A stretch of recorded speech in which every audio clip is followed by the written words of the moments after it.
terjadinya pada masa kehamilan. Nah, kita harus tahu bagaimana melakukan deteksi dini risiko dari adanya kematian atau adanya komplikasi pada ibu ini. Kemudian kita harus tahu bagaimana melakukan penanganan bila masalah ini sudah terjadi.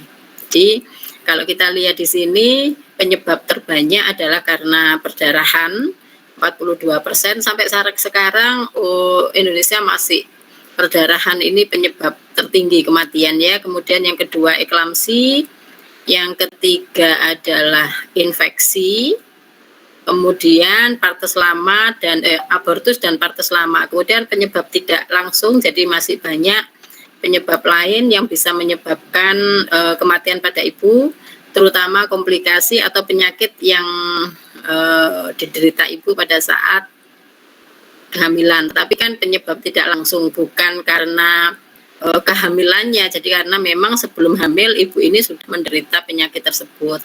Tetapi kalau perdarahan, eklamsi, infeksi, partes lama, abortus ini langsung disebabkan karena kehamilan ya. Oke. Kalau misalnya kita bisa melakukan deteksi dini, maka penyebab kematian ini bisa dicegah. Jadi sejak awal kita deteksi apakah ibu itu berisiko terjadinya perdarahan postpartum, apakah ibu itu berisiko terjadi, perdarahan ini tidak hanya perdarahan postpartum ya, jadi masih banyak penyebab perdarahan yang lain. Kemudian apakah ibu ini berisiko terjadi eklamsi atau tidak, itu kita harus sudah tahu, sehingga sudah bisa ditangani sebelum masalah itu terjadi. Oke, kalau kita bicara tentang kegawat daruratan pada masa pada ibu gitu ya, itu ada gawat darurat obstetri dan ada gawat darurat ginekologi. Kalau gawat darurat obstetri ini menyangkut ibu dan janin. Jadi obstetri itu berarti kehamilan ya, masa kehamilan. Jadi ibu dalam masa kehamilan, sehingga yang harus kita pikirkan yang mengalami gawat darurat ini adalah ada ibunya dan ada janinnya. Tetapi kalau itu gawat darurat ginekologi yang berhubungan dengan penyakit yang diderita ibu pada sistem reproduksi, maka hanya ibu yang terancam nyawanya, karena pada kasus ginekologi ini ibu tidak dalam keadaan sedang hamil ya, jadi bisa bermasalah pada semua sistem reproduksi ibu. Tapi kalau obstetri itu kita harus mikirkan dua nyawa, ada nyawa ibu dan nyawa janin. Oke, kemudian macam gawat darurat yang bisa terjadi pada ibu pada masa obstetri atau pada masa kehamilan ini bisa terjadi perdarahan, kemudian bisa terjadi nyeri kepala, kejang, tidak sadar bahkan sampai koma, kemudian bisa terjadi demam, bisa terjadi nyeri abdomen, dan bisa terjadi sukar bernafas. Ini adalah beberapa macam gawat darurat yang bisa kita dapati pada kehamilan. Oke, yang pertama kita bicara tentang perdarahan pervagina pada awal kehamilan ya. Ini biasanya terjadi pada trimester 1, bahkan pada awal-awal trimester 2 juga masih bisa terjadi ya. Jadi kalau kita bicara perdarahan pervagina pada awal kehamilan, kita bicaranya sampai umur kehamilan 22 minggu. Nah, kita bisa melihat, karena kita bicara tadi tentang perdarahan kehamilan, tetapi kita bisa lihat bahwa kematian ibu yang terjadi karena perdarahan itu bisa yang banyak kehamilan itu terjadi atau 50%, perdarahan ya. Perdarahan itu 50% terjadi pada 24 jam pertama, maksudnya ini setelah melahirkan. Jadi itu paling banyak terjadinya perdarahan itu pada 24 jam pertama setelah melahirkan.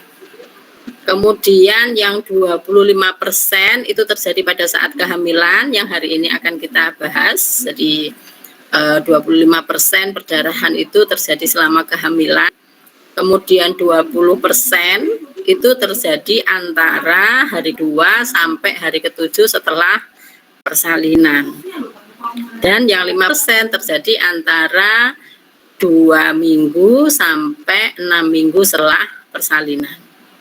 Jadi kita sekarang bicara yang 25% ini ya, perdarahan 25% terjadi pada saat kehamilan. Kemudian kalau kita lihat dari the golden hour ini ya, jadi kita melihat bahwa waktu-waktu emas yang bisa menentukan survival, jadi kemungkinan seseorang hidup ketika mengalami perdarahan itu kita melihat dari waktu terjadinya perdarahan. Jadi semakin dini perdarahan itu terjadi, kemudian semakin dini kita lakukan penanganan, maka kemungkinan hidupnya semakin tinggi. Jadi kalau pada menit pertama kita melihat adanya perdarahan, kemudian segera kita tangani, maka kemungkinan hidupnya 100%. Tetapi kalau misalnya kita tahu ada perdarahan itu waktunya semakin lama baru kita lakukan penanganan, maka kemungkinan untuk hidup itu semakin kecil. Makanya kalau misalnya kita mengetahui adanya perdarahan, harus segera ditangani untuk memberikan kemungkinan hidup yang lebih besar pada ibu. Jadi kalau misalnya ibu itu di daerah, misalnya masih tinggal di daerah yang jauh dari tempat pelayanan kesehatan, ya harus segera mungkin kita sebagai tenaga kesehatan memberikan penanganan awal kegawat daruratan itu. Kita tangani perdarahannya, kalau bisa kita usahakan perdarahan itu berhenti, sehingga kemungkinan hidup pada ibu itu akan semakin banyak. Dan sekarang memang infrastruktur itu sangat diperlukan, jadi transportasi itu menentukan.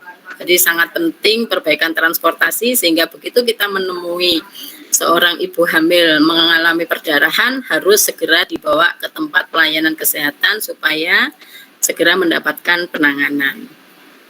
Demikian juga untuk daerah-daerah yang terpencil harus segera diberikan tempat pelayanan kesehatan. Jadi tempat pelayanan kesehatan itu sekarang mendekati masyarakat ya. Oke. Nah, sekarang kita bicara pada kehamilan tadi, perdarahan pada usia sampai dengan 22 minggu. Kalau misalnya datang ke tempat pelayanan kesehatan, datang ke tempat kita seorang ibu dengan gejala adanya perdarahan ringan. Jadi kalau saya bilang perdarahan berarti perdarahan provaginam ya, bukan perdarahan yang lain. Jadi ini perdarahan ringan, kemudian ketika kita lakukan pemeriksaan pada serviks, kita lakukan vaginal tuse, serviknya tertutup, kemudian saat kita raba uterusnya masih dalam batas wajar, artinya wanita hamil itu kan uterusnya membesar.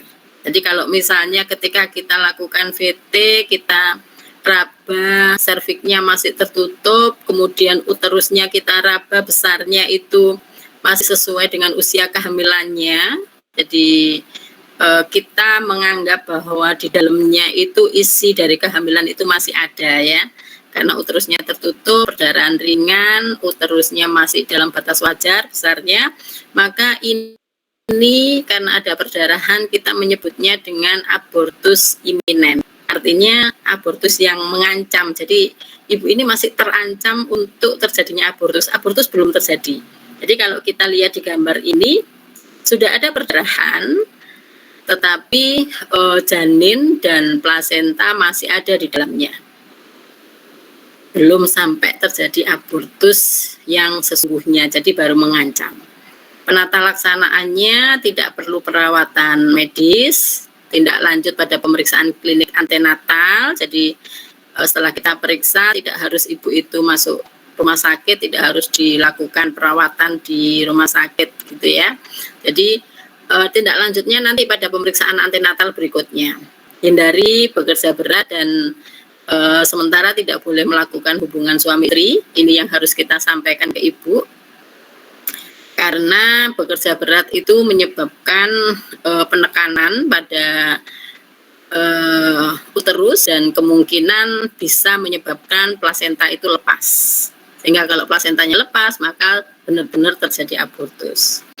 Kemudian melakukan hubungan suami istri itu juga di dalam sperma itu ada hormon prostaglandin, itu yang bisa menyebabkan terjadinya kontraksi pada uterus. Kalau kontraksi uterus, maka kemungkinan buah kehamilan ini bisa lepas, ya. Kemudian jangan diberikan hormon atau tokolitik, jadi tidak usah dikasih obat apapun, terutama yang dalam bentuk hormon. Tidak perlu dikasih obat yang bisa menghilangkan kontraksi, jadi dengan istirahat nanti kontraksinya hilang. Jika perdarahan tidak berhenti, baru dilakukan rujukan, karena kemungkinan bisa terjadi abortus yang sebenarnya, atau abortus insipien, atau abortus komplit, atau inkomplit gitu ya. Ada kemungkinan lain, kemungkinan kehamilan ektopik, jadi hanya perdarahan sedikit, tetapi kita merabanya juga serviknya tertutup, uterusnya juga membesar. Tapi kalau kehamilan ektopik itu besarnya tidak sesuai dengan usia kehamilan. Kemungkinan kehamilan kembar atau kehamilan mola, ya nanti kita bicara ke sana, apa itu kehamilan mola, apa itu kehamilan ektopik. Oke. Kemudian kalau misalnya ini datang ke tempat pelayanan kesehatan, datang ke tempat kita, seorang ibu hamil kemudian mengalami perdarahan ringan, ada nyeri abdomen, jadi ada perdarahan, ada nyeri, kemudian saat kita VT serviknya tertutup, uterus lebih besar dari biasanya, jadi uterusnya membesar. Tapi kalau ini biasanya besarnya uterus itu tidak sesuai dengan usia kehamilan, karena isi dari buah kehamilan itu baik janin maupun plasentanya tidak ada di uterus. Tetapi karena pengaruh hormon kehamilan, maka uterus itu ikut membesar.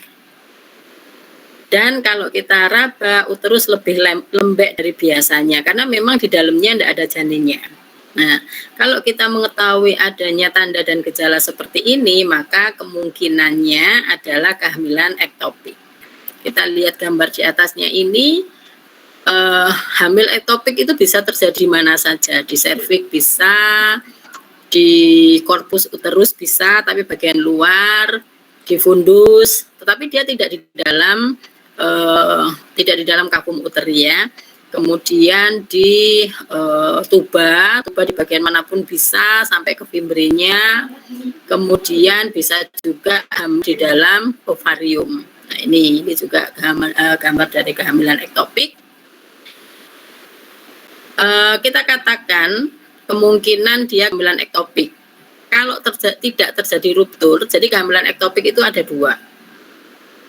Ada dua kemungkinan. Kemungkinan yang pertama itu ruptur, kemungkinan yang kedua tidak ruptur.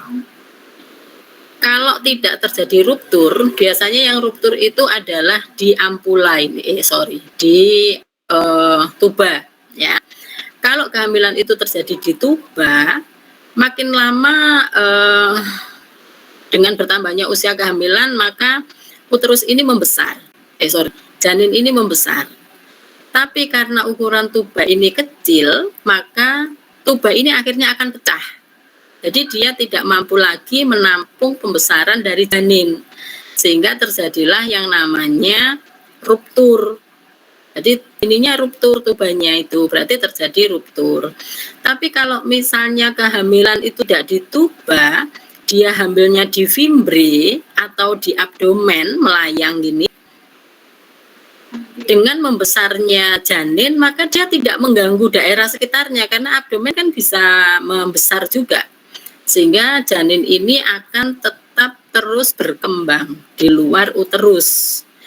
Kalau yang di abdomen, dia nanti bisa melayang kemudian nempel di saluran pencernaan, dia bisa nempel di bladder, bisa di rektum, bisa nempel saja di mana saja. Bahkan kemarin saya baca ada kehamilan itu yang nempelnya di hepar, jadi hamilnya itu di hatinya ibu itu. Nah, di bagian-bagian yang dia mempunyai tempat yang luas, maka bisa tidak terjadi ruptur. Jadi dia berkembang terus, tetapi nanti tidak bisa melahirkan pervaginam. Jadi harus dilakukan lahirnya harus per abdominal ya, nggak buka uterus, nggak bisa lewat vagina gitu ya. Jadi harus dibuka perutnya. Tidak terjadi ruptur, gejalanya seperti gejala kehamilan awal, kemudian ada nyeri pelvis dan abdomen. Nyeri saja, nyerinya juga nggak begitu berat karena akhirnya ibu ini akan bisa beradaptasi dengan kehamilan di luar uterus ini.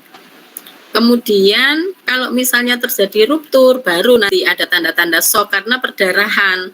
Tapi darah ini tidak selalu keluar melalui vagina karena kalau misalnya tubanya ini dia jauh dari uterus, maka begitu terjadi ruptur, perdarahan ini langsung masuk ke dalam kavum Douglas. Jadi ada satu tempat di sebelahnya serviknya ibu ini, di sebelah uterusnya ibu itu ada satu kantong gitu ya.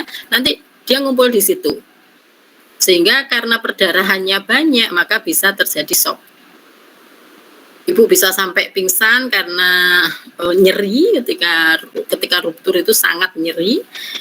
Kemudian denyut jantungnya bisa lebih 100 kali per menit, tekanan darah sistoliknya bisa kurang dari 90, ada nyeri abdomen dan pelvis yang akut, nyerinya sangat berat, bahkan ibu ini bisa sampai pucat, jadi sampai shock ya. Jadi selain nyeri juga karena perdarahan yang menyebabkan ibu itu shock. Kemudian penata laksanaannya, segera sediakan transportasi. Jadi kalau kita menemukan ibu yang dengan gejala seperti ini, kalau misalnya di tempat kita bekerja itu ada fasilitas untuk tindakan laparotomi, ya langsung kita siapkan untuk laparotomi.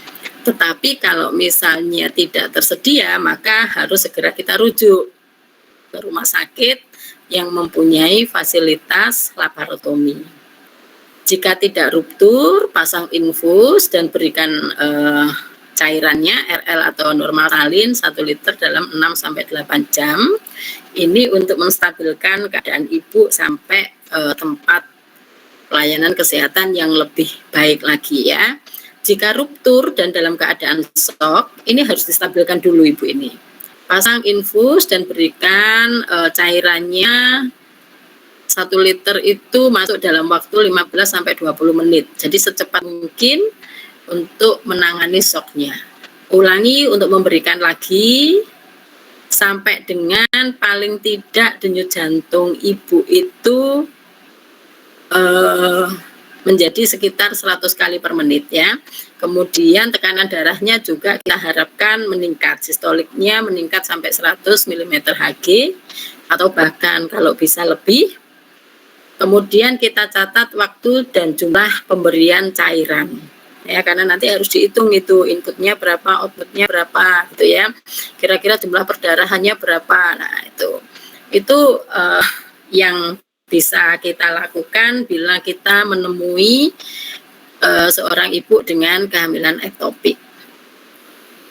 Oke, kemudian kalau misalnya di tempat pelayanan kesehatan kita temui atau datang seorang ibu dengan perdarahan ringan, perdarahannya ringan ya, serviknya tertutup juga, masih tertutup. Tapi ketika kita raba, uterusnya itu lebih kecil dari sebelumnya. Jadi kalau misalnya ibu ini sudah hamil 16 minggu, kalau 16 minggu itu tinggi fundus uterinya adalah pertengahan antara simpisis dengan pusat. Jadi kita sudah bisa meraba. Kalau 12 minggu biasanya masih setinggi simpisis ya, sehingga kita belum bisa meraba dengan jelas. Tapi kalau misalnya ibu ini sudah hamil 16 minggu, harusnya tinggi fundus uteri itu sudah bisa kita raba, dia ada di pertengahan antara simpisis dengan pusat. Jadi sudah naik keluar dari simpisis. Tetapi ketika kita lakukan pemeriksaan ternyata loh kok uterusnya kok nggak ada misalnya gitu ya, jadi uterus lebih kecil sebelumnya, kita raba itu nggak teraba gitu loh uterusnya itu, padahal sudah 16 minggu harusnya kan teraba. Kemudian uterus menjadi lebih lembek dari biasanya, misalnya kita masih bisa meraba uterus, kemungkinan uterus itu kita dapati lebih lembek dari biasanya, karena uterus itu harusnya kalau kita raba itu keras kayak kita megang bola gitu. Tapi kalau ini lembek, maka kemungkinan ibu ini sudah mengalami abortus komplit. Abortus komplit itu seluruh buah kehamilan, baik janinnya maupun plasentanya itu sudah lepas, sudah keluar bersama dengan perdarahan ini. Jadi ketika ibu itu datang ke tempat kita, perdarahannya itu tinggal sedikit, kemudian serviknya sudah nutup karena isinya sudah tidak ada. Jadi kayak ini kosong, janinnya sudah di luar, komplit semua, dilapisi dengan selaput ketubannya, sak plasentanya, seperti gambar yang di samping ini. Ini janin, sak selaput ketubannya, sak cairannya, sama plasentanya lepas semua, keluar semua.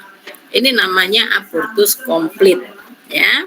Penata laksanaannya kita lakukan pengeluaran uterus, biasanya tidak perlu kita keluarkan karena pengeluaran isi uterus ya maksudnya itu tidak perlu lagi karena sudah bersih, sudah keluar semua. Kita amati, mungkin nanti bisa terjadi perdarahan yang hebat karena masih ada kemungkinan ini endometriumnya ini lepas. Berikan ergometrin, ini kolaborasi dengan dokter ya, pemberian ergometrin 0,2 mg IM atau misoprostol 400 mikrogram per oral. Rujuk jika perdarahan tidak segera berhenti. Tapi kalau misalnya dengan pemberian obat ini atau bahkan tanpa pemberian obat perdarahannya itu berhenti sendiri, ya sudah, kan sudah komplit, tidak perlu diapa-apakan lagi. Oke. Kemudian yang berikutnya adalah kalau misalnya datang ke tempat pelayanan kesehatan, datang ke tempat kita, ibu dengan perdarahan berat, serviknya masih buka, jadi ketika kita VT itu buka, ini serviknya seperti ini juga, ini seperti gambar ini ya, ada perdarahan yang banyak, kemudian uterus lebih kecil atau uterus masih dalam batas wajar, jadi ketika kita raba uterusnya bisa lebih kecil dari sebelumnya, atau mungkin uterusnya masih sama dengan pemeriksaan terakhir kemarin, atau kalau kita hitung 16 minggu uterusnya masih tinggi, masih di antara simfisis dengan pusat ya, tapi kita lihat ada perdarahan, ada pembukaan serviks. Nah, ini namanya abortus insipient. Abortus yang sedang berlangsung. Jadi sudah ada perdarahan, buka dia, mungkin sebagian sudah keluar, tapi mungkin juga masih utuh di dalam, tapi proses ini sedang berjalan. Ini biasanya nggak bisa dipertahankan karena serviknya sudah terbuka, sudah ada perdarahan, berarti kemungkinan plasentanya sudah lepas. Bisa dilakukan di sedot ya, aspirasi vakum manual, jadi diisap gitu ya, karena ini sudah tidak bisa dipertahankan kehamilan ini. Jika tidak ada aspirasi vakum manual, jadi kalau misalnya kita nggak punya alat untuk melakukan aspirasi atau nyedot, stabilkan kondisi ibu dan rujuk segera. Berikan ergometrin atau misoprostol gitu ya, kemudian dirujuk, jadi sudah dalam keadaan yang sudah kita berikan penanganan awal. Jika ada AVM, jadi kalau kita punya alat untuk melakukan aspirasi vakum manual tadi, bila kehamilannya kurang dari 16 minggu, artinya janinnya kecil gitu ya, bisa kita lakukan AVM, jadi diisap janinnya. Kalau kehamilan lebih dari 16 minggu, tunggu ekspulsi dari hasil konsepsi secara spontan. Jadi kita tunggu keluar sendiri, jangan diisap, karena nggak mungkin. Tidak bisa dengan menggunakan AVM kita menghisap janin dengan usia kehamilan lebih dari 16 minggu. Jadi kalau lebih dari 16 minggu, karena ini prosesnya sedang berlangsung, biarkan dia keluar sendiri secara spontan.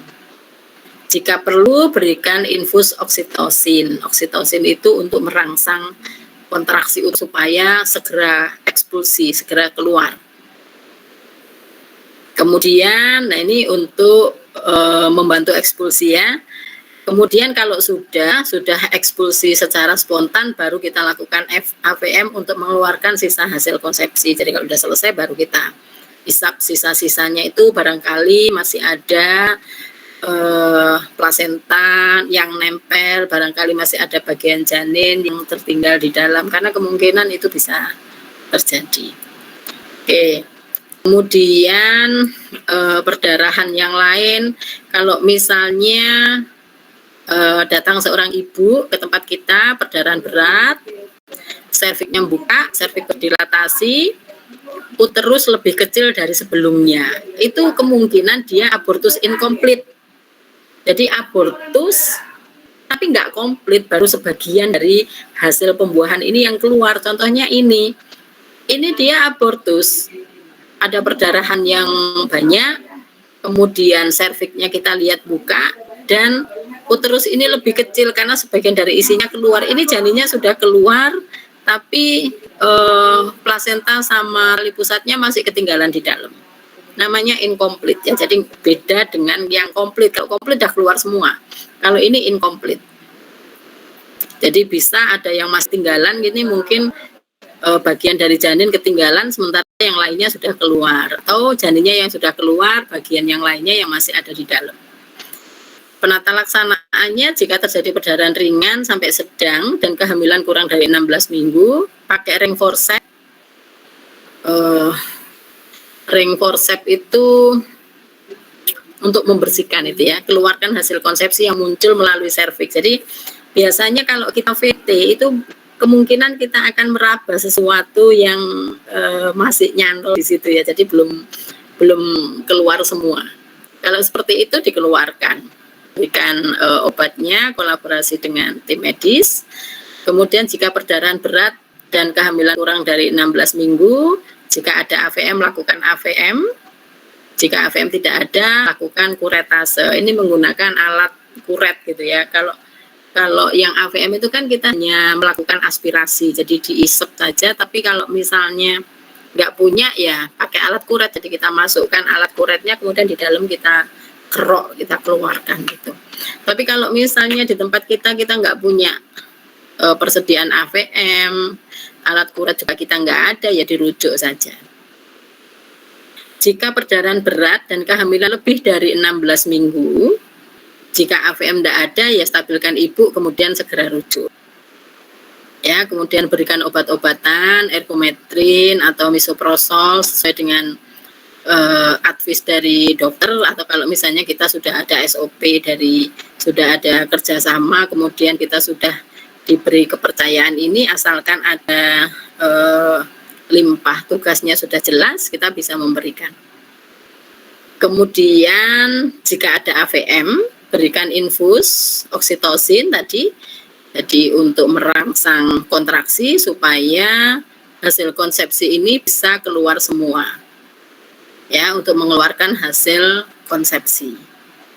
Jika perlu, tadi seperti pengobatan yang sebelumnya, kasih misoprostol per vaginam ya, karena itu juga akan merangsang terjadinya kontraksi, kemudian akan membuka serviks sehingga isi dari kehamilan, sisa-sisanya yang belum bisa keluar nanti akan keluar sendiri. Kalau misalnya kita belum yakin bahwa hasil dari yang kita lakukan itu belum bersih, maka kita aspirasi ya, kita evakuasi dengan menggunakan AVM. Oke, itu sampai dengan perdarahan yang sampai usia 22 minggu. Sampai di situ ada yang mau tanya?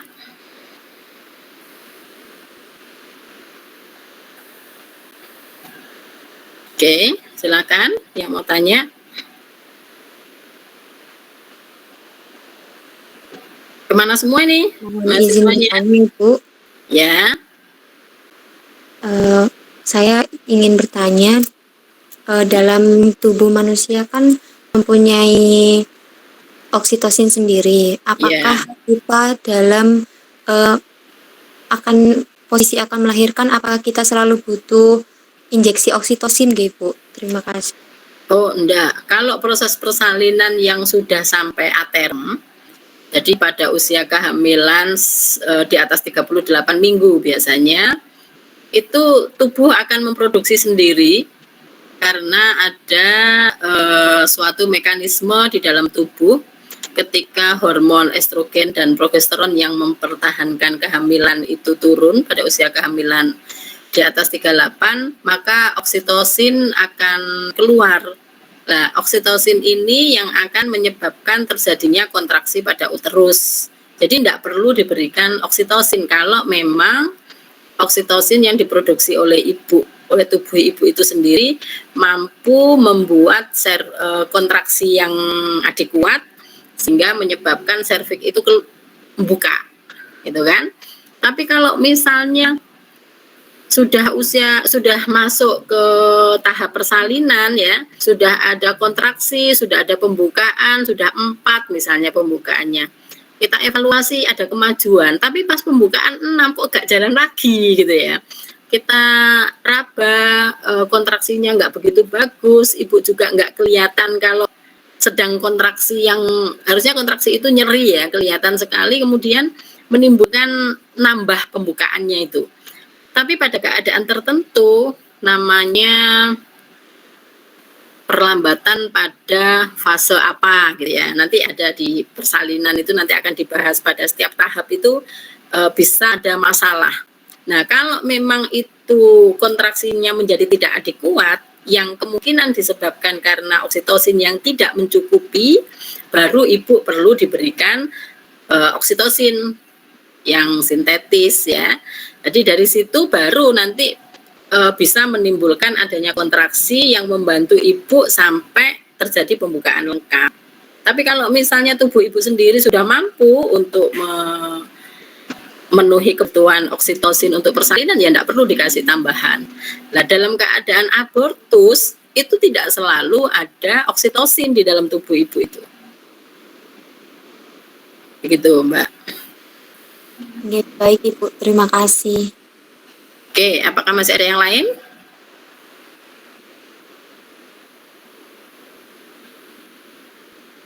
Kalau nggak ada, saya lanjutkan untuk perdarahan pervaginam setelah 22 minggu kehamilan atau dalam persalinan sebelum bayi lahir ya, karena kemungkinan ada terjadi perdarahan itu. Oke.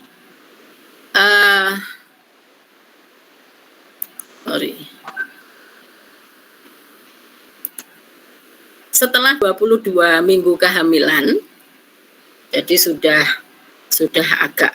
masuk ke trimester 2 ya.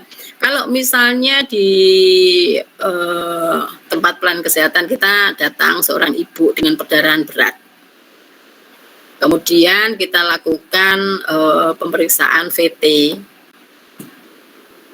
Tapi kalau VT itu juga hati-hati, harus pasti bahwa ibu itu bukan plasenta previa ya. Nanti kita bicara plasenta previa. Kalau plasenta previa tidak boleh dilakukan VT. Kalau misalnya kita yakin bahwa bukan karena plasenta previa, boleh.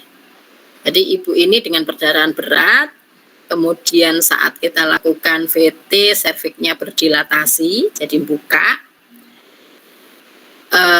Tapi uterus ini lebih besar daripada sebelumnya, atau uterus itu lebih besar dibandingkan usia kehamilan yang seharusnya. Jadi misalnya ibu ini hamil 24 minggu, dari catatan itu ibu ini hamil 24 minggu. Tapi pada saat dilakukan pemeriksaan, padahal sudah terjadi perdarahan ini ya, pada saat dilakukan pemeriksaan, kehamilan ibu ini 4 jari di atas pusat misalnya. Kalau misalnya usia kehamilan atau uterus, maksud saya, uterus itu lebih besar dibandingkan dengan usia kehamilan yang seharusnya, kita harus mulai curiga bahwa kehamilan ini adalah kehamilan mola. Karena yang tumbuh di dalam uterus itu bukan janin, tetapi gelembung mola. Yang dia itu akan memperbanyak diri, jadi jumlahnya gelembung molanya itu banyak, sehingga menyebabkan ukuran uterus ini lebih besar dibandingkan kalau misalnya ibu ini hamil janin. Ya, itu ciri khasnya di situ. Tetapi lembek. Jadi kalau kita lakukan pemeriksaan, kita tidak akan menemukan kontraksi uterus dan kita tidak bisa menemukan bagi-bagian janin. Jadi kalau kita raba itu tidak ada yang keras, oh ini kepala, ini bokong, tidak ada. Jadi kalau kita lakukan pemeriksaan, itu ditekan di bagian bawah, yo mau, ditekan di bagian atas, yo gembos gitu ya, ditekan dari samping ya dia geser ke sana. Jadi isinya itu berupa gelembung yang bisa pindah-pindah, kayak seperti misalnya saudara apa ya, ada kantong kemudian saudara isi bola-bola gitu kan, dia mau menceti dari mana-mana kan dia gembos di situ. Sama seperti itu. Jadi uterus lebih lembek dari biasanya, kemudian ada keluarnya bagian atau sebagian dari hasil kontraksi yang menyerupai anggur. Gelembung-gelembungnya itu bentuknya seperti anggur. Seperti yang saudara lihat di gambar ini, makanya kalau orang awam bilangnya hamil anggur. Nah, kalau seperti ini, apalagi kalau sudah keluar hasil konsepsinya yang berupa gelembung-gelembung seperti anggur, maka bisa langsung dipastikan bahwa ibu ini hamil mola. Ya. Nah, ada kehamilan mola itu yang parsial. Jadi selain ditemukan gelembung mola, ada janin di sampingnya. Itu kehamilan mola hidatidosa yang parsial. Ya, tapi banyakan invasif, jadi tidak ada janinnya, jadi sudah terbentuknya hanya gelembung mola saja. Penata laksanaannya, jika diagnosisnya tidak pasti dan atau AWM tidak ada, stabilisasi kondisi pasien dan segera rujuk. Ya, jika diagnosanya pasti, jadi kita sudah memastikan, biasanya pasti itu karena keluar gelembung molanya itu. Atau kalau misalnya kita punya USG ya di USG, nanti ada gambaran seperti gambaran badai salju gitu, itu enggak ada janinnya waktu kita USG, itu pasti mola. Tapi kalau kita sudah yakin bahwa ibu ini perdarahan yang keluar ini disertai adanya gelembung mola, berarti pasti sudah mola. Lakukan AVM, ya, siapkan dengan menggunakan 3 Swedish Bus dan siap digunakan. Jika dilatasi serviknya tidak terlalu besar, nggak terlalu lebar, kita perlu melakukan dilatasi serviks ya. Nah, tapi kalau yang seperti ini sudah ranahnya dokter spesialis obgyn ya. Jadi kalau misalnya perlu dilakukan pembesaran atau melebarkan serviks lagi, harusnya segera kita rujuk. Biasanya menggunakan blok paraservikal. Ya. Kemudian pada saat kita melakukan AVM ini diberikan infus oksitosin karena juga membantu kontraksi supaya isi dari uterus ini itu segera bisa bersih. Jangan lupa diberikan pemberian cairan IV ya untuk mencegah terjadinya shock. Jadi juga persiapan darah kalau memang diperlukan, karena memang kehamilan mola ini biasanya nanti ada perdarahan ya. Kemudian kita berikan juga obat-obatan yang lain, kita kolaborasi untuk mencegah terjadinya perdarahan. Oke. Kemudian kalau misalnya datang ke tempat kita ada tanda perdarahan yang intermittent, jadi ya berdarah berhenti, kemudian nanti perdarahan lagi gitu ya. Atau ada nyeri abdomen yang konstan, jadi terasa nyeri terus ibu ini. Tetapi ada juga yang tidak ada nyerinya, ada perdarahan yang tanpa disertai nyeri. Ya, nah ini ada kemungkinan perdarahan ini terjadi karena abrupsio plasenta. Abrupsio plasenta itu bisa juga disebut dengan solusio plasenta. Ini yang gambar yang pertama ini. Abrupsio plasenta itu adalah lepasnya plasenta dari insersinya. Jadi plasentanya ini lepas dari tempatnya. Kalau misalnya kalau misalnya lepasnya itu sampai dengan bagian yang pinggir, maka akan terjadi perdarahan pervaginam yang jumlahnya lumayan banyak. Karena begitu terjadi perdarahan, begitu lepas plasentanya putus pembuluh darahnya, darah bisa langsung keluar pervaginam. Tapi ada juga yang lepasnya itu di tengah, sehingga perdarahannya itu bersembunyi di belakangnya plasenta, tidak ada perdarahan. Ada yang sedikit, tetapi ada juga yang perdarahannya itu makin banyak, karena perdarahan yang sedikit ini karena pembuluh darahnya masih terbuka, maka lama-lama darah ini makin banyak, tapi tetap mengumpul di belakangnya plasenta. Nah, kalau yang abrupsio plasenta seperti ini, kalau misalnya dia perdarahannya hebat, perdarahannya banyak, biasanya tidak ada nyeri atau nyerinya sedikit. Tetapi kalau perdarahannya bersembunyi di belakang plasenta, tidak keluar, makin lama darah ini makin ngumpul makin banyak, maka tekanan di dalam uterus ini meningkat dan ibu merasakan nyeri yang sangat hebat di abdomen. Itu ciri khasnya plasenta previa, solusio plasenta atau abrupsio plasenta. Itu nyeri biasanya. Dan kalau nyeri karena perdarahan banyak di belakang plasenta, ketika kita dengarkan DJJ-nya, maka DJJ-nya ini tidak ada. Karena bayi sudah tidak mendapatkan suplai O2 dari ibu, sehingga bayi biasanya mati. Tapi kalau yang ada perdarahannya tanpa nyeri, tapi ini karena lepasnya plasenta, kadang bayinya masih hidup dan tidak begitu nyeri ya. Ini ciri khasnya plasenta solusio plasenta itu nyeri dan perdarahannya sedikit, bayinya biasanya mati. Nah, kalau plasenta previa itu beda lagi. Plasenta previa itu perdarahannya banyak. Itu terjadi karena plasenta ini menutupi jalan lahir. Sehingga ketika serviks ini bergeser, orang hamil itu kan mengalami yang namanya Braxton Hicks. Jadi memang harusnya saudara itu belajar tentang fisiologisnya dulu, baru ke ponek. Kalau gini kan saudara fisiologisnya belum tahu ya. Saya langsung ngajar ke patologisnya. Jadi penjelasannya nggak bisa lengkap fisiologisnya seperti apa. Karena ini patol semua. Jadi kalau plasenta previa itu plasenta di depan via jalan. Jadi plasentanya itu ada di depan jalan lahir, seperti yang gambar yang ketiga ini. Ini total, dia benar-benar plasenta ini menutupi jalan lahir.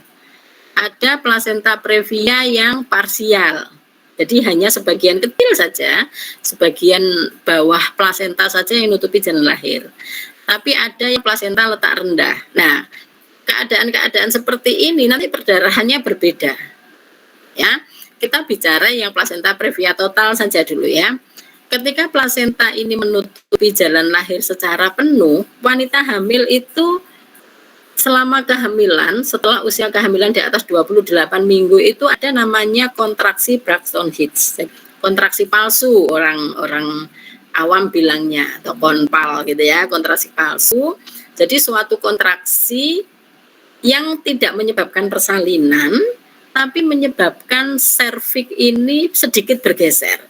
Ketika serviks itu bergeser sedikit saja, maka pembuluh darah yang menghubungkan antara uterus dengan plasenta yang di dekatnya serviks ini akan putus.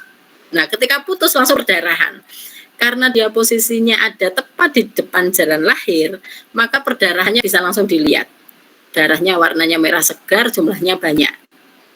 Kalau yang abrupsio plasenta, karena darahnya itu jalannya itu sempit mau keluar, biasanya perdarahannya sedikit dan warnanya sudah kehitaman. Tapi kalau yang plasenta previa, darah segar, jumlahnya banyak, tapi nggak ada nyeri. Karena kan langsung terjadi perdarahan, langsung keluar darahnya, tidak ada peningkatan tekanan di dalam uterus. Dan biasanya intermittent ini, jadi nggak apa ya, kadang nggak terus menerus gitu. Jadi ini biasanya kalau plasenta previa itu diikuti dengan kelainan letak. Karena di bawah sudah ada plasenta, maka janin memilih yang di bawah ini bokong, yang di atas kepala. Beda dengan abrupsio plasenta. Kalau abrupsio plasenta kan plasenta letaknya normal, nggak di bawah, sehingga kepalanya ada di bawah. Tuh, kemudian biasanya bayi dengan kelainan letak terjadi perdarahan dengan darah warna merah segar, jumlahnya banyak, tidak disertai nyeri, dan biasanya bayinya hidup. Karena perdarahan kemudian berhenti, tapi plasentanya tetap normal, tetap ada hubungan antara janin dengan ibu, sehingga nutrisi dan O2 untuk janin masih tetap terpenuhi. Nah, kemungkinan ketiga karena ruptur uteri, uterusnya ini pecah. Nanti kita bicara sendiri ini ya untuk ruptur uteri ya. Seringkali ruptur uteri ini terjadi pada kehamilan menjelang persalinan yang sudah mulai terjadi kontraksi pada ibu-ibu yang bekas SC. Jadi bekas SC-nya itu bisa karena yang sering itu yang ini, yang vertikal. Jadi yang arah bekas SC-nya atau bukanya dulu itu vertikal yang ke atas. Sehingga kalau misalnya SC itu dipersiapkan tidak dalam keadaan gawat darurat, biasanya milihnya yang horizontal, jadi SC-nya yang diiris yang di bawah. Itu resiko untuk ruptur kecil. Nah, biasanya kalau terjadi ruptur, kita lihat gambarannya di dalam, ini kan kita nggak bisa lihat di dalam ya, pecahnya seperti apa, perdarahannya juga di dalam. Itu biasanya yang kita lihat adalah adanya gambar cekungan di perut ibu ini. Namanya bendel. Ya, adanya garis bendel yang memisahkan antara segmen atas rahim dan segmen bawah rahim. Nanti saudara pada saat persalinan akan diajari apa itu segmen atas rahim, apa itu segmen bawah rahim. Ini pisah. Kalau terpisah gini berarti bawah ini pecah. Biasanya ibunya langsung shock. Ya, penata laksanaannya infus IV 2 jika memungkinkan, memakai kanula atau jarum dengan ukuran besar karena kita siapkan juga untuk transfusi. Segera berikan infus normal salin atau ringer laktat dengan kecepatan 1 liter dalam waktu 15-20 menit ya. Jadi cepat ini, paling sedikit 2 liter cairan dalam 1 jam pertama, dan rujuk segera. Jadi kita berikan tambahan cairan dulu untuk menstabilkan keadaan ibu, untuk menangani supaya shocknya itu enggak berkelanjutan. Jadi paling enggak darah yang keluar digantikan dulu dengan cairan ini, dan nanti pasti ibu-ibu ini butuh transfusi. Oke, ini untuk perdarahan pada kehamilan lanjut. Ada yang mau ditanyakan?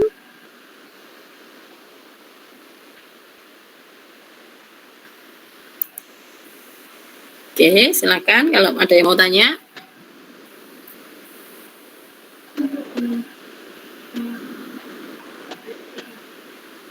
Sebelum ke demam.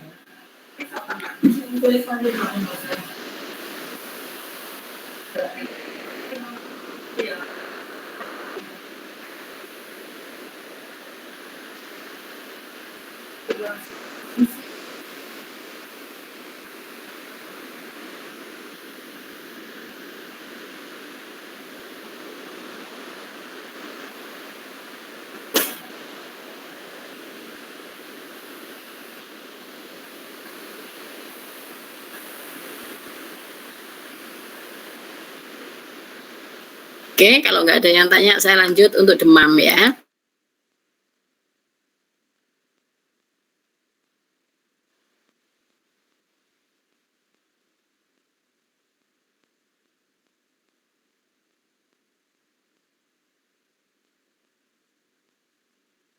Demam menggigil.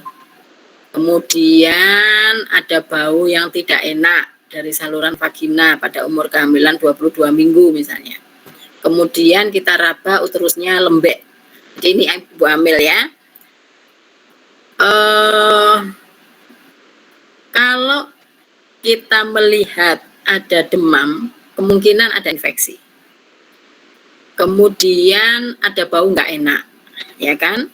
Berarti mungkin infeksinya itu sudah lama gitu ya, dari saluran vagina pada umur kehamilan sekian. Nah, ini biasanya kenapa sampai berbau pada vaginanya, kemungkinan ibu ini pernah abortus tetapi tidak ditangani.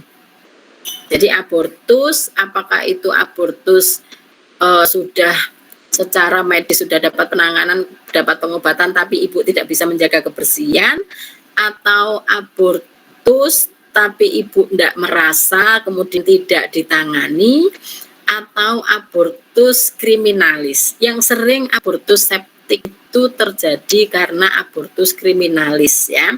Jadi ibu ini melakukan abortus tapi yang membantu bukan tenaga kesehatan, sehingga penanganannya salah, terjadilah infeksi. Jadi kematian pada ibu yang abortus itu kebanyakan terjadi karena abortus septik ini. Jadi kalau kita membaca beberapa hasil penelitian itu, cara-cara abortus itu banyak yang menggunakan alat yang tidak steril kemudian dimasukkan dalam vagina terus disokrok-sokrok gitu. Kadang-kadang kalau minta bantuan dukun juga gitu.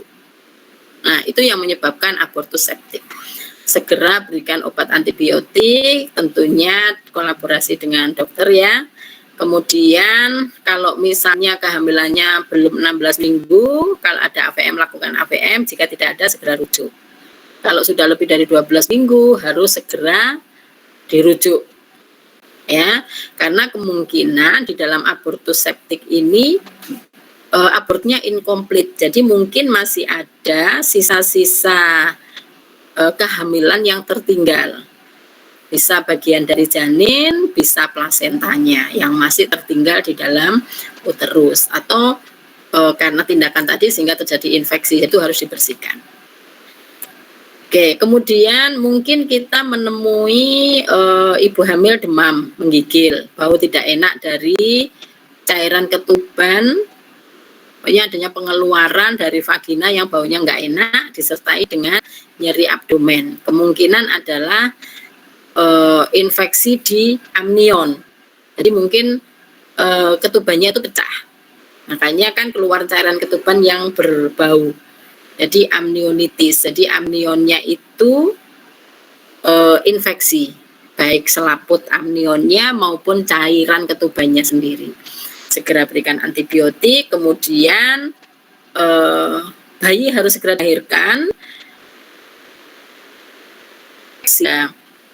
Cairan ketubannya maupun pada selaput ketubannya, bayi harus segera dilahirkan, karena kalau tidak bayi pasti mengalami asfiksia.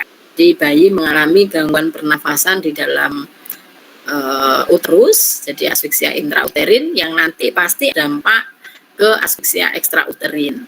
Nah, kalau misalnya ternyata bayi ini nggak lahir juga, bisa terjadi kematian di dalam uterus atau IUFD, intrauterin fetal death ya, sehingga harus segera dirujuk untuk melahirkan bayinya. Apapun keadaan bayinya harus segera mendapatkan penanganan. Kemudian demam, menggigil, sakit kepala, tidak sadar, tapi ada anemi, ada kejang, ya. Kemungkinan ini malaria dengan komplikasi. Jadi harus diberikan obat anti malaria, segera dirujuk.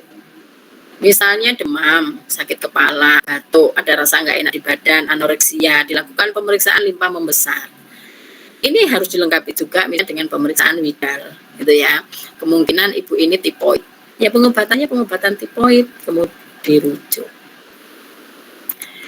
Oke, kemudian ini yang setelah bayi lahir, artinya nifas ya, berarti nggak masuk dalam pembahasan kita. Tapi kalau misalnya saudara dapati ibu hamil dengan keluhan seperti ini, mungkin metritis, jadi ini infeksi.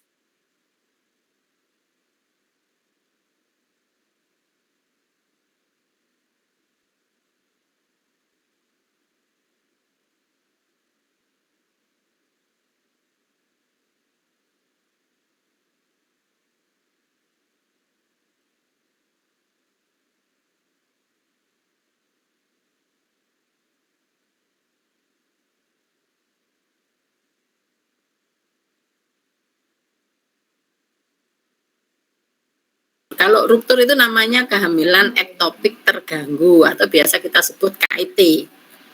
Itu kalau ruptur. Kalau tidak ruptur namanya KE. hanya kehamilan ektopik tanpa terganggu.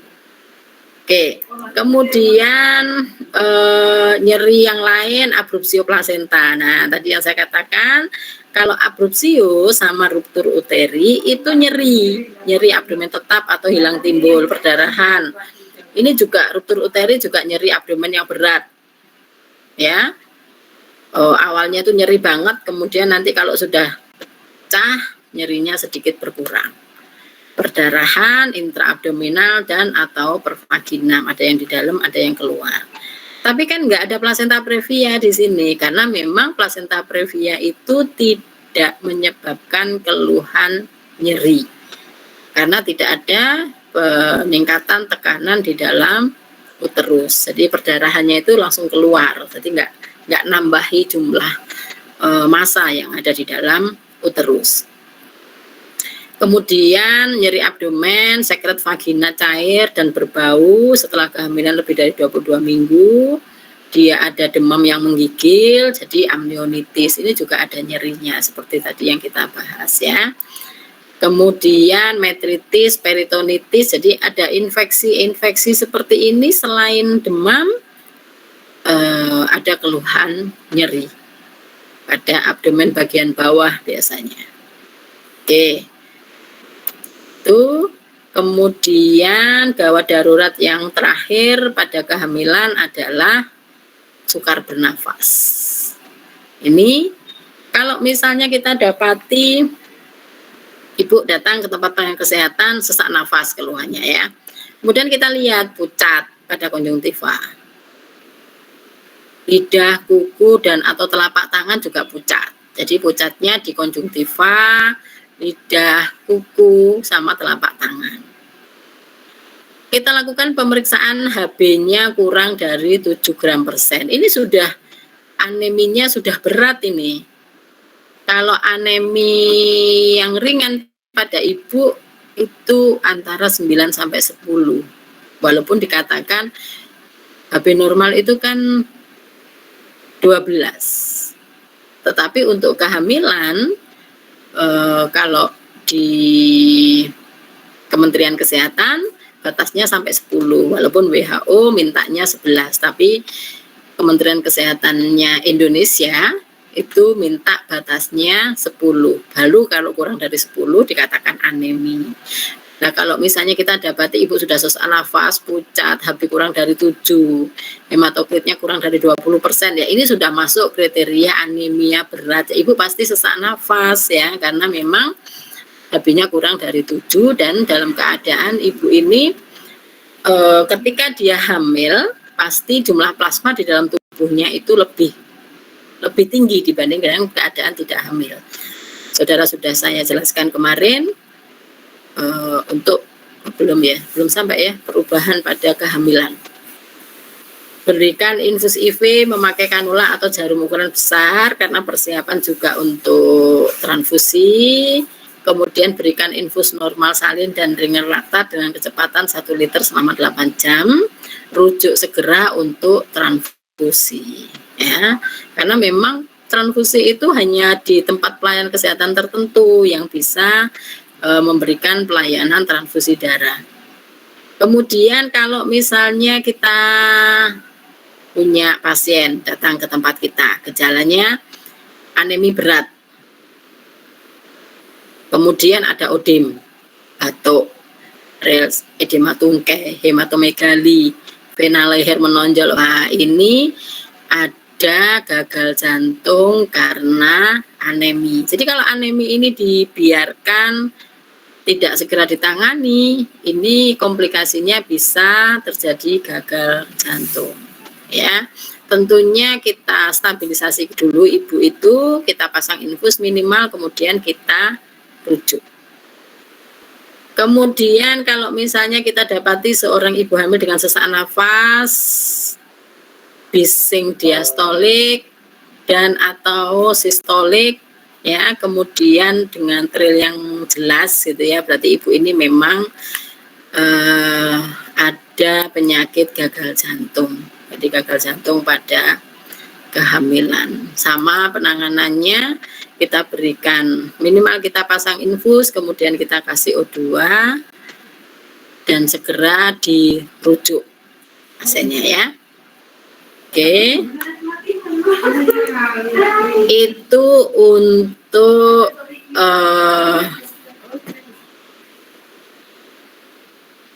masalah atau keadaan gawat darurat yang bisa kita temui pada kehamilan.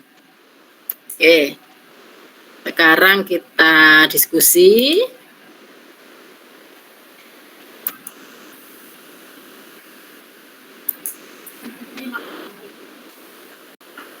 Silakan yang mau bertanya.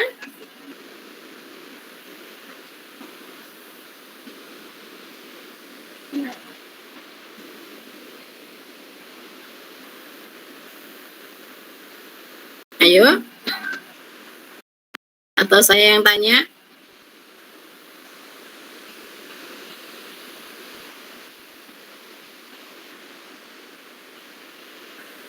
Halo.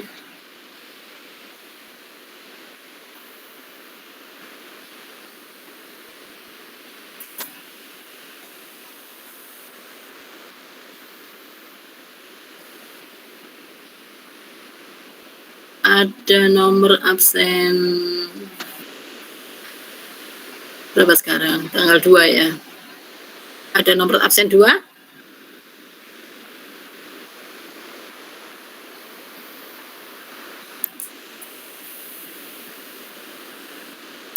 Rek A nomor 2.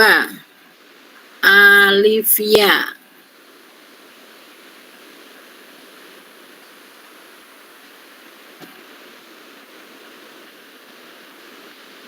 Halo Alivia. Ada enggak Alivia Mei?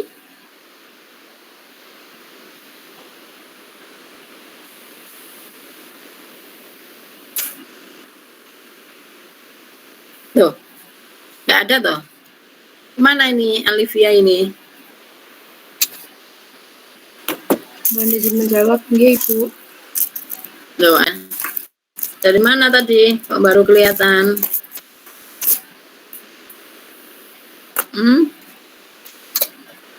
Ada pertanyaan untuk saya, Mbak?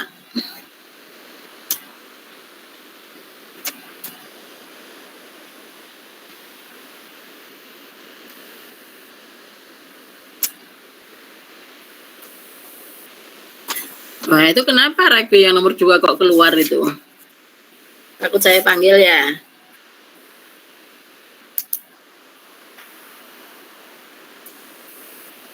Halo, Alivia.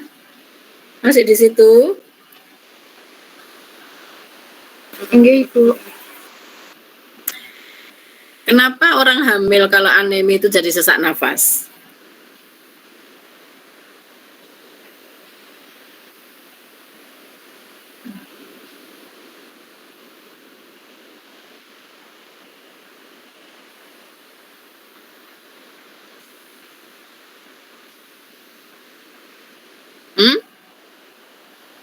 Halo Alivia, tadi dengarkan nggak saya ngomong?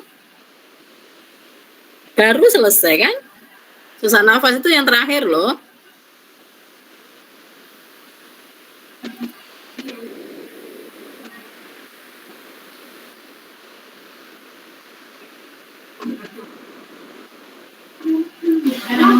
Rek B nomor 22 siapa?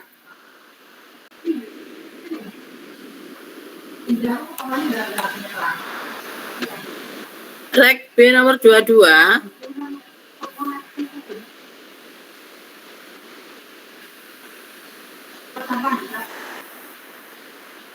Halo, rek B 22. Di absennya enggak ada, di daftar kehadiran, di partisipan enggak ada.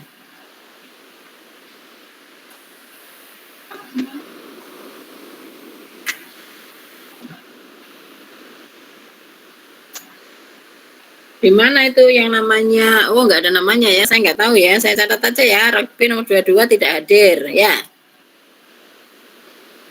Rek B nomor 24.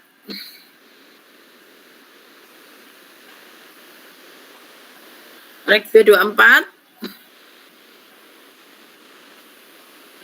Kayaknya harus saya screenshot ini ya.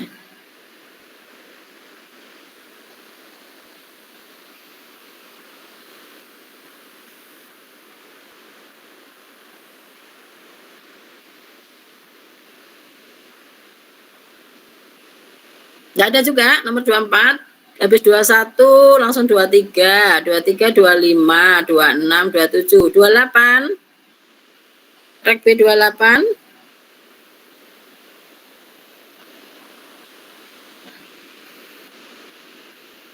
Nggak ada juga. Enggak, Ibu. Ah? Nggak ada, Ibu. Rek B 28 siapa?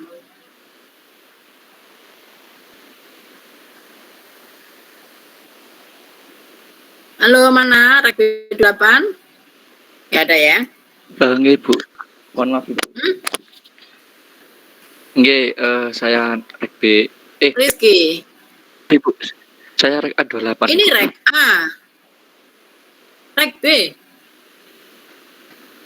Rizky Rek A ya. Saya mintanya Rek B. Ibu, mohon maaf.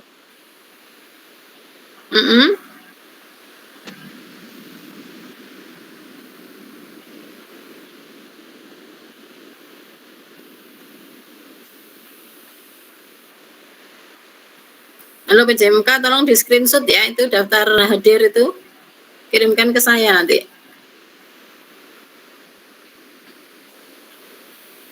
Ini Rek A 11, 16, 18 langsung 41. Kenapa nggak sama ya? Kenapa nggak bisa urut?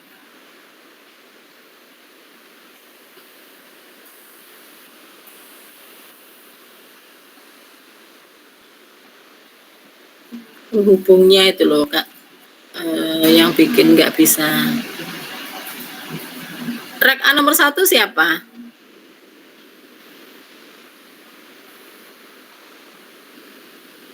Halo, Rek A nomor 1.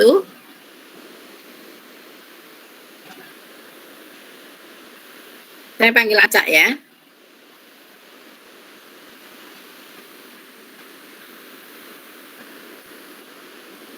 Nggak ada ya, Rek A nomor 1 ya. Yang paling atas Dia Rek A hadir, Bu. Aksanul. Kenapa di sini nggak ada Aksanul?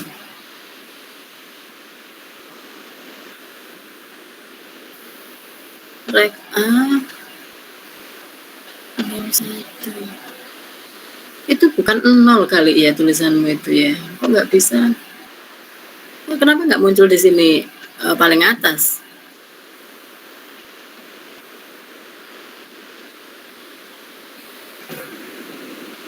Oke, Aksanun, saya mau tanya seperti pertanyaan tadi ke Alivia. Apa yang menyebabkan orang anemi itu jadi sesak?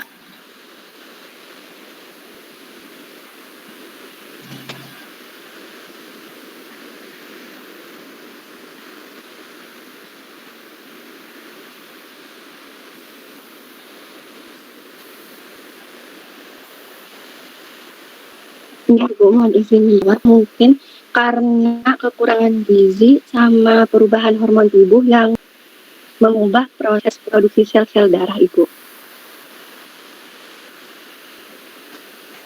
Kalau orang anemi itu pasti karena kurang gizi. Yang menyebabkan dia jadi sesaknya karena apa? Wes jelas anemi ini dia ini. Sudah jelas anemi, HB-nya kurang dari 10. Kok bisa menyebabkan terjadinya sesak ya kalau anemi itu?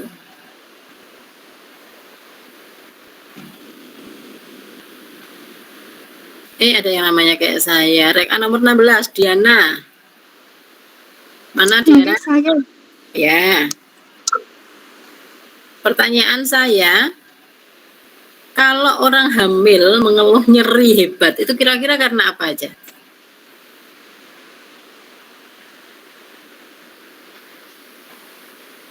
Bisa karena apa saja.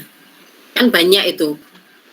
Keluhan nyeri mungkin ini, mungkin ini, mungkin ini, gitu kan?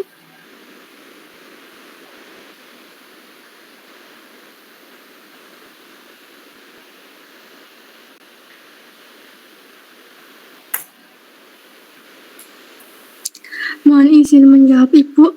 Mungkin karena pembesaran rahim, karena usia kehamilan sudah mulai membesar sehingga menyebabkan tekanan pada otot, sendi, dan pembuluh darah di sekitar rahim sehingga menimbulkan rasa sakit pada perut ibu hamil. Sakit dengan nyeri hebat beda kan ya. Nyeri hebat ini maksud saya yang patologis, bukan yang fisiologis. Yang kita bicarakan hari ini kan nyeri yang patol. Kalau nyeri yang fisiologis pada kehamilan dan persalinan, ya pasti, tapi kan bukan nyeri patologis. Ayo apa? Yang sudah saya jelaskan tadi.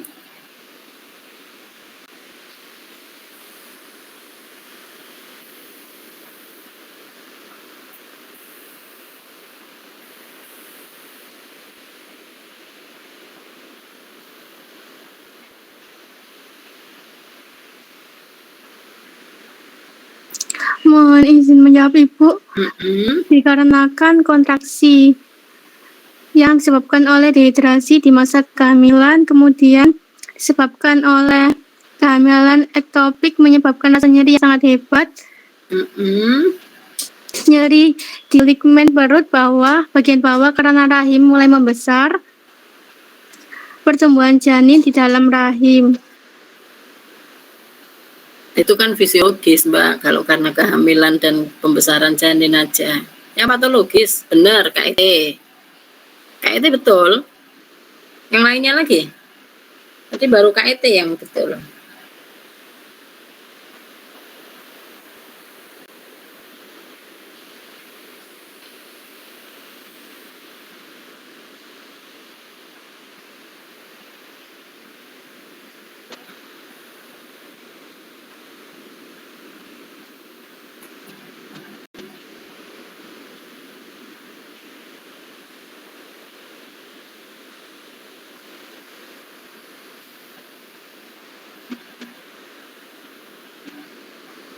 Rek 15.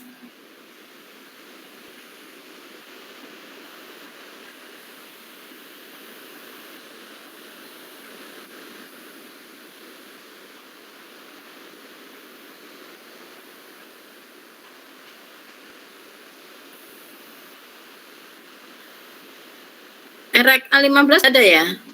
Mbak sudah di screenshot ya semua untuk ininya ya? BCMK?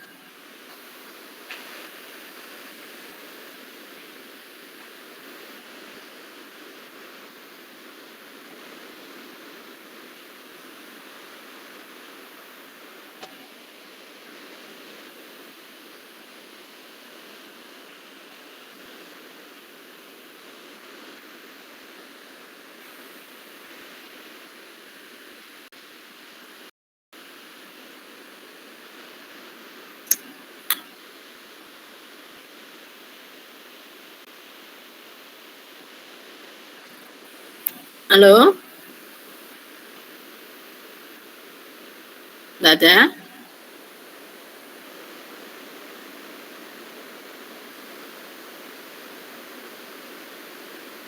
Oke, mudah-mudahan PCMK sudah men-screenshot hadir sampai dengan siang hari ini. Oke, hadir nanti teman sampaikan ke temannya, jangan mengisi daftar hadir di Ningbaya. Oke. Saya kira untuk pertemuan kita hari ini saya cukupkan sampai di sini. Mudah-mudahan apa yang saya sampaikan tadi bisa diterima. Terima kasih. Assalamualaikum warahmatullahi wabarakatuh. Waalaikumsalam. Terima kasih, Bu.